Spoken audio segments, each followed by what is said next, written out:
transport ship landed on Platform 7 of Prime Academy with a soft hiss of prior release. The team rose from the cooling engine as the dock workers moved back to give space. They were expecting someone important. The message from Coalition Command had said a new combat instructor was coming. Someone special. Someone who would change how the Academy trained its soldiers.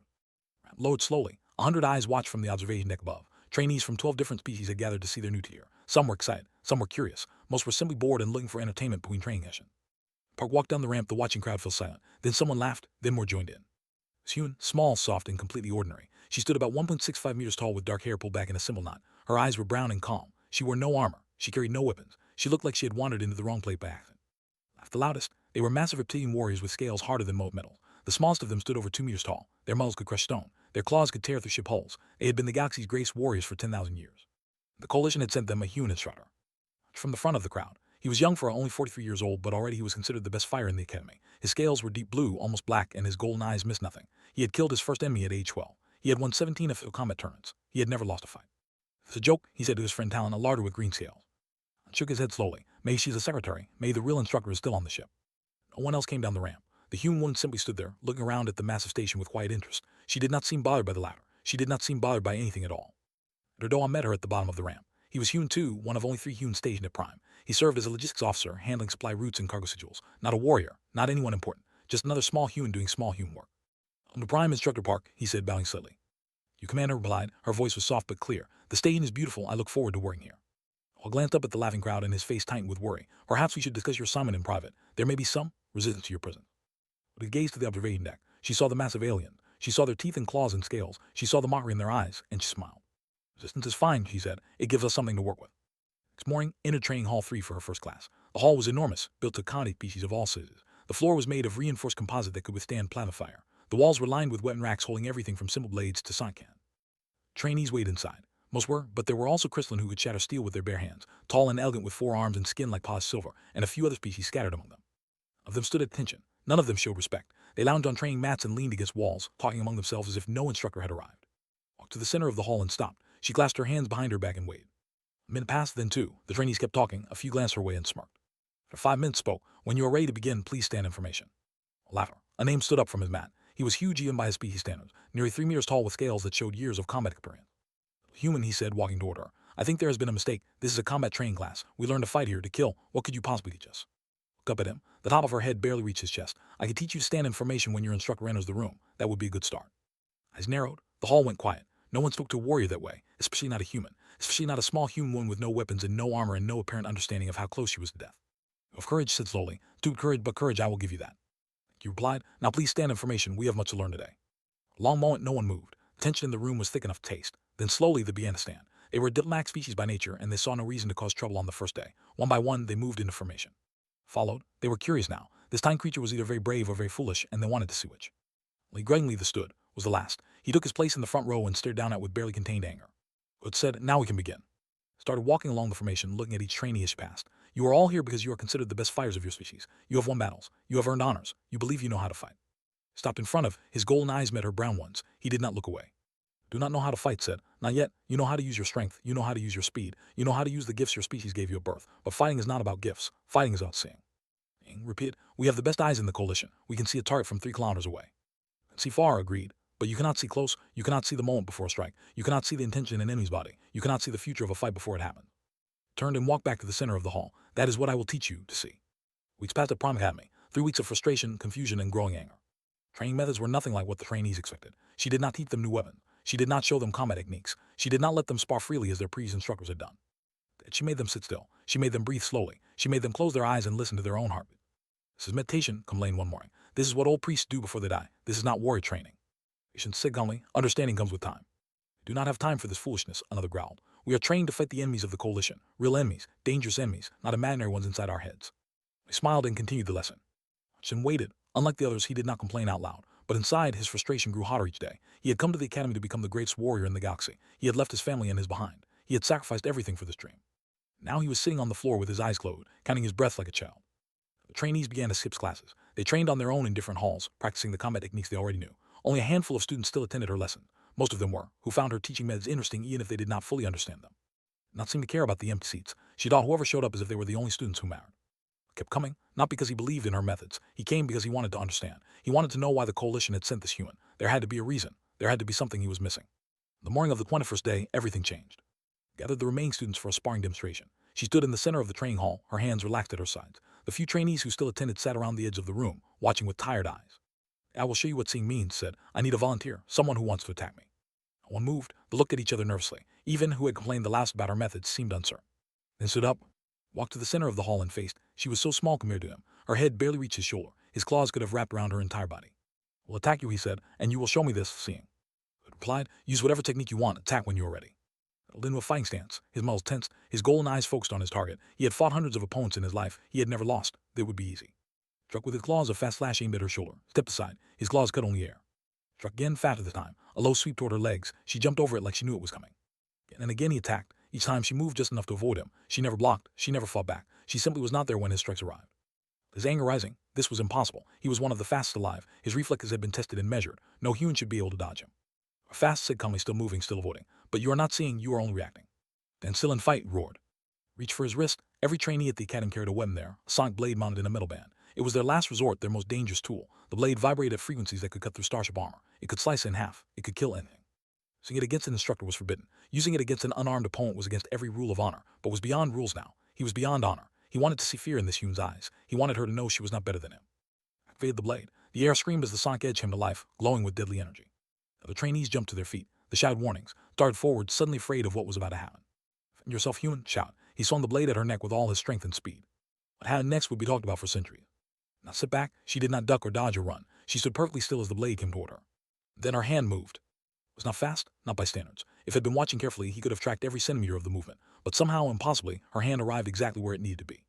Fingers rose up, her thumb and forefinger. They pinched together on the flat of the blade, catching it between them like a leaf falling from a tree.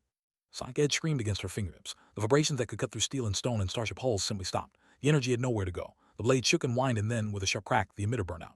Hall was silent, no one breathed, no one moved. Looked at the dead blade between her fingers. Then she looked at, and she smiled. Sting, he said softly. You telegraph your strikes 3 full seconds before you commit. We will need to work on that. Released the blade. It fell to the floor with a dull clang. Stared at his trembling hand, at the weapon that had never failed him before, at the small human one who had done the impossible. Oh, he whispered, how did you do that? And then walked back to the center of the hall. She faced the stunned trainees with the same calm expression she always wore.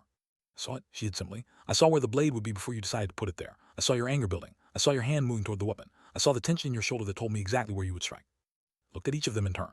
This is what I have been trying to teach you. Not meditation for its own sake, not breathing exercise to waste your time. I have been teaching you to quiet your mind so you can see clearly, so you can read your opponent like a book, so you can know what they will do before they know themselves. To his knees, his pride was broken. His certainty was shattered. Everything he thought he knew about fighting, about strength, about being a warrior was wrong. Will you teach me? He asked, his voice barely a whisper. Will you teach me to see? Down at him. For the first time since she arrived at the academy, something other than calm patience showed in her eyes. It might have been respect. It might have been satisfaction. It might have been hope. Yes, she said. Now the real training begins. And her the trainees exchanged confused glances. What was this human talking about? What the story of what happened in Training Hall 3 spread through Prime Academy like fire through dry grass. Within hours, everyone knew. Within days, the story had reached other stations, other academies, other worlds. One had caught a sonic blade with 2 fingers. A human one had defeated the best trainee without throwing a single punch. A human one had done something that should have been impossible. Academy Council called an emergency meeting. Gathered in the high chamber, a circular room at the top of the station's central tower. Through the curved windows, they could see the stars and the distant glow of heading ships. This was where the most important decisions about the academy were made. The leader presided over the meeting. He was an ancient even by his species' long standards, his crystalline body clouded with age, but his mind still sharp. He had led the council for 200 years. He had seen many strange things, but none quite like this. And he said, his voice like glass scraping stone, you are the senior human officer on this station. Explain what happened. I stood before the council. He was nervous. He had never spoken to such powerful being before, but he also felt something else. He felt pride. He felt vindication. For 50 years, humans had been treated as lesser beings by the coalition. Now perhaps that would change. So leader, he began, what Instructor Park demonstrated was not magic. It was not a trick. It was the result of 32 years of dedicated training. So member slammed his fist on the table. Impossible. No amount of training can allow someone to get a sonic blade. The frequencies alone would tear flesh from bone. For most species, yes, Doe agreed, but humans are different. Activated a holographic display in the center of the room. Images appeared showing human brain scans, muscle fiber analyses, and genetic data. It's evolved on Earth, Doe explained. It is what other species call a dead world. The gravity is high. The climate is hostile. The planet is filled with predators, diseases, and natural disasters. Everything on Earth is trying to kill everything else. Humans survived not because we were the strongest or the fastest, but because we could adapt. Pointed to the brain scans. This is what makes us different. Human brains have the highest neuroplasticity of any known species. Our nervous system can literally rebuild themselves based on repeated experience. What you call talent, we call practice. So leader leaned forward, explained further. Human practice something, anything over and over, the brain creates new pathways. It strains connection. It becomes more efficient. If a human practices catching objects, their brain rewires itself to predict trajectories faster. If they practice fighting, their brain learns to read body language automatically. If they practice long enough, these skills become instinct. changed the display to show video footage of humans on Earth, men and women doing impossible things, a small one lifting heavy weights above her head, an old man breaking bricks with his bare hands, a young person jumping from building to building without fear. Instructor Park began training in martial arts at age 4. She has practiced every single day for 30 years. That is over 11,000 days of teaching her body and mind to read opponents, to predict attacks, to respond without conscious thought. Her nervous system has been rebuilt from the ground up. But the sonic blade, another council member said, the vibration should have destroyed her hand. Why not? She did not grab the blade itself. She pinched the flat of the blade, the part where the vibrations are weakest, at the exact angle needed to neutralize the frequency. She did this in a fraction of a second without thinking, because her brain had already calculated every variable before he even finished his swing. Colonel said in thin silence. First, you are saying that humans can train themselves to do anything. Not anything, Doyle corrected, but far more than other species believe possible. A human who practices something for 10,000 hours becomes better at it than someone with narrow talent who never practices. A human who dedicates their life to skill can reach levels that seem like magic. Paused, letting his words sink in. And Instructor Park is not special by human standards. On Earth, there are millions like her, millions who have dedicated their lives to mastering one skill: fighting, healing, building, creating, thinking. We have athletes who run faster than some species vehicles. We have artists who can paint a perfect image from memory. We have scientists who can calculate complex equations in their heads. Council member who had approached it earlier now looked pale beneath his scales. Why did no one tell us this? No one asked, Doyle said simply. Humans are new to the coalition. We achieved interstellar travel only 50 years ago. To the ancient species of the galaxy, we are children. We are weak and soft and short-lived. Why would anyone bother to study children? Turned off the display. That was a mistake. Humans are not dangerous because of our bodies. We are dangerous because we refuse to accept limits. We look at the impossible and ask how long it will take to make it possible. We look at our weaknesses and turn them into strengths. The leader was quiet for a long moment. Finally, he asked, how many humans are there? On Earth alone, 8 billion. The number hung in the air like a threat. You're training them all in these skills. I smiled. Not all, but enough. Every year, more humans join the coalition. Every year, we bring our dedication and our neuroplasticity with us. We are not here to conquer or to dominate. We are here to prove that strength is not something you are born with. It is something you build. So meeting ended shortly after. No formal decisions were made. But as Doyle left the high chamber, he knew that something had changed. The way the council members looked at him was different. There was no more dismissal in their eyes. There was no more pity. There was respect, and perhaps beneath that a small seed of fear. Training Hall 3 continued her lessons. Word of what she had done had brought students flooding back. The halls were full again. Sat in the front row, his golden eyes fixed on her every movement, learning everything she would teach. Did not celebrate. She did not boast. She simply smiled and began the day's lesson as if nothing special had happened. Then she said, we learn to breathe. 40 trainees, some of the most powerful warriors in the galaxy, closed their eyes and listened to a small human woman teach them how to see. The months that followed were the hardest of his life. Thought he understood difficult training. He had survived the warrior trials at age 12. He had endured pain that would have killed members of less species. He had pushed his body to its absolute limits more times than he could count. Training was different. It was not about pushing until you broke. It was about breaking down everything you thought you knew and building something new in its place. Morning before sunrise, the trainees gathered in Training Hall 3. It was always their first, sitting cross-legged on the floor, her eyes closed, her breathing slow and steady. She never seemed to sleep. She never seemed to tire. She was simply always there, ready. First exercise was always the same. Breathe, count, focus, feel your heartbeat, feel the air moving in and out of your lungs, feel the weight of your body against the floor. Do not think, do not plan, just feel. The beginning hated. His warrior instinct screamed at him to move, to fight, to do something. Sitting still felt like weakness. Feeling felt like failure. But slowly, day by day, something began to change. Started to notice things he had never noticed before. The way his shoulders tensed before he stood up. The slight change in Talon's breathing when he was about to speak. The tiny movements that every living creature made before they did anything. I'm beginning to see, told him one morning. Your mind is learning to read what your eyes have always shown you. The breathing exercises came physical training, but it was not the kind of physical training new. There were no weights to lift, no turrets to destroy, no opponents to crush. Instead, made them move slowly, painfully slowly. Each motion broken down into 100 smaller motions, each step analyzed and perfected. Beat is nothing without control, explained. Any creature can move fast, only a matter can move precisely. Demonstrated a simple strike, a punch that even a child could throw. But she threw it so slowly they could see every muscle in her arm working together. He could see how her feet connected to the ground, how her hips turned to add power, how her shoulder, elbow, and wrist aligned at exactly the right angle. This is one punch, she said. I have thrown the punch 10 million times, and I am still learning how to throw it better. Trainees practiced the same movements over and over, the same punch, the same kick, the same block, day after day, week after week, until their bodies could perform them without thought. Aim struggled more than most. Her species was naturally empathic, able to sense the emotions of others, but this gift had always been vague and unreliable, more like a feeling than a skill. Empathy can be trained, told her. You can feel what others feel, learn to focus that feeling, learn to sense intention, not just emotion. Stendos she could tell when someone was about to attack just by the spike of aggression in their mind. She could feel deception, fear, confidence, doubt. What had once been a cloudy impression became a sharp and useful tool. Never knew I could do this, said one day, wonder in her voice. I never knew that was possible. It was always possible, relied. You simply needed to practice. A grizzled veteran who had served in the coalition military for over 300 years found himself learning. He had come to the academy as an advisor, too old and experienced to need training. But after watching demonstrations, after hearing the stories, he had quietly joined the classes. Crystalline body was hard and strong, but also stiff. He moved like a machine, powerful but predictable. Taught him to flow, to shift his weight, to use angles and timing instead of just force. I fought in 67 wars, said after one particularly grueling session. I thought I knew everything about combat. I was wrong. When you are wrong is the first step to being right, said. Training was not just physical. Taught them strategy, psychology, and philosophy. She taught them about Earth's history, about the thousands of years humans had spent fighting each other, about the lessons learned in blood and fire. Humans are not strong, she told them one evening. We are not fast, we do not have claws or scales or crystal bodies. When we first evolved, we were prey animals. Everything hunted us. Everything was stronger than us. We should have died. Look at them with those calm brown eyes. But we did not die, we learned. We adapted. We turned our weaks into strength. We could not outrun predators, so we learned to trap them. We could not outfight them, so we learned to outsmart them. We could not survive alone, so we learned to work together. And with full attention, he had spent his whole life believing that strength was everything, that the strongest warrior always won, that power came from muscles and weapons and the will to destroy. Showed him another way. She showed him that true strength came from understanding, from patience, from the willingness to practice one thing 10 million times until it being perfect. Months after arrival at Prime, her students were unrecognizable. The proud, arrogant warriors who had laughed at her on the first day were gone. In their place stood something new, something different, something dangerous. Moved with quiet confidence, they watched everything around them with sharp, aware eyes. They did not boast or threaten or demand respect. They did not need to. Anyone who saw them could feel the difference. Grown the most, his blue scales seemed darker now, his golden eyes calmer. He no longer burned with the need to prove himself. He no longer cared about being the best. He only cared about being better than he was yesterday. You have all done well, said at the end of the 6th month. You have learned to see, you have learned to move, you have learned to think, but there is one lesson left to learn. Trainees waited in silence.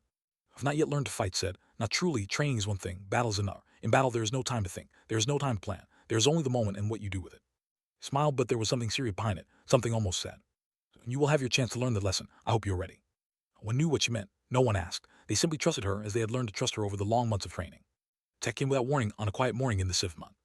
Academy flowed peacefully in the void, its light glowing against the darkness of space. Inside, trainees slept or studied or trained, unaware that death was coming for them.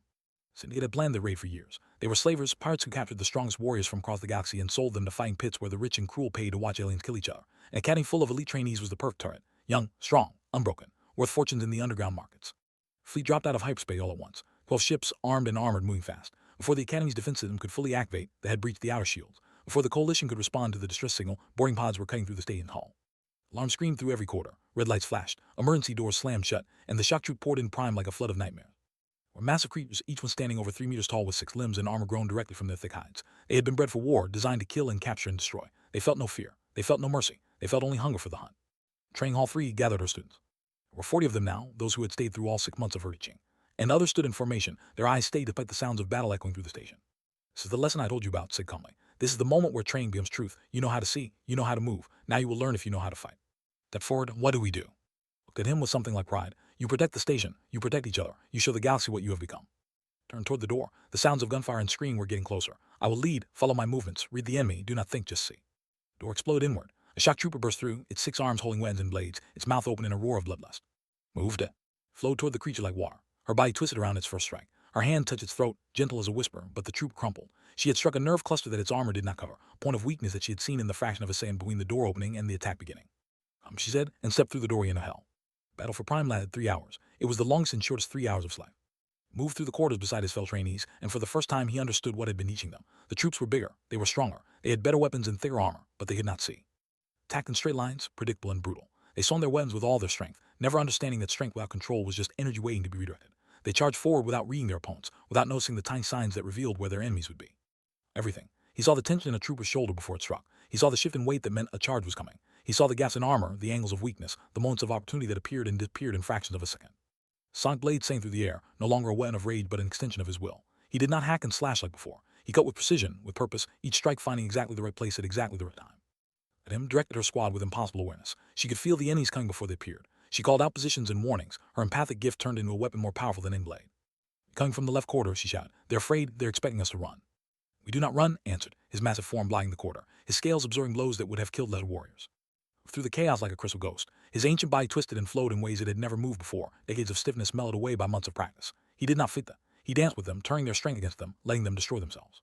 And at the center of it all was carried no weapon. She wore no armor. She was the smallest person on the battlefield, surrounded by monsters that could have torn her apart with a single blow. No blow ever landed. Moved between the troops like a shadow, like a dream. She ducked them here and there, soft touches that dropped them to the ground. She redirected their attacks into each other. She flowed around their strikes like they were moving in slow motion. Commander saw her and charged all 6-armed swing weapons designed to kill starships. Did not even look at it. Her hand rose, 2 fingers extended and caught the commander's lead blade between them. The sonic edge screamed and died, just as said months before. She turned, smiled, and struck once. The commander fell. When the Coalition fleet finally arrived, they found the stage secure. The boarding parties had been destroyed. The trainees stood bloody but victorious in the halls they had defended. Rogion walked through the aftermath, her face showing disbelief. She was human, one of the few in the Coalition's high command, and she knew better than most what humans were capable of. But this was beyond anything she had expected. Found helping bandage a wounded trainee, a young whose silver arm had been cut in the fighting. The human woman looked tired but unhurt, as calm as she had been on the first day she arrived. The admiral asked, how did you hold against so many? The bandaged and stood. She looked around at her students, and all the others. They were battered and exhausted, but they were alive. They had proven themselves. Do not believe in limbs, Admiral, she said. We only believe in practice, and today my students proved that practice makes perfect. Admiral looked at the alien warriors who had fought beside a human teacher, who had learned to see and move and fight in ways their species had never imagined. What happened now, she asked. It was the same smile she had shown when she caught a blade, the same smile she had shown the council when they doubted her, the same smile she had worn through 6 months of teaching and 3 hours of battle. Now, she said, they'd each other's. Now this spreads. Now the galaxy learns what the Cold warriors can really become. Turned to her students. You have completed your training, but your learning has just begun. Forward and bowed, a gesture of respect his species had never shown to anyone outside their own kind. You, Instructor Parker, he said, you taught us to see. Back, you taught yourselves, I only showed you the way. At the window, the stars shone cold and distant, but somewhere among them, on a small blue world called Earth, millions of humans continued to practice, to learn, to put beyond every limit the universe tried to set. The galaxy, whether it knew it yet or not, would never be the same.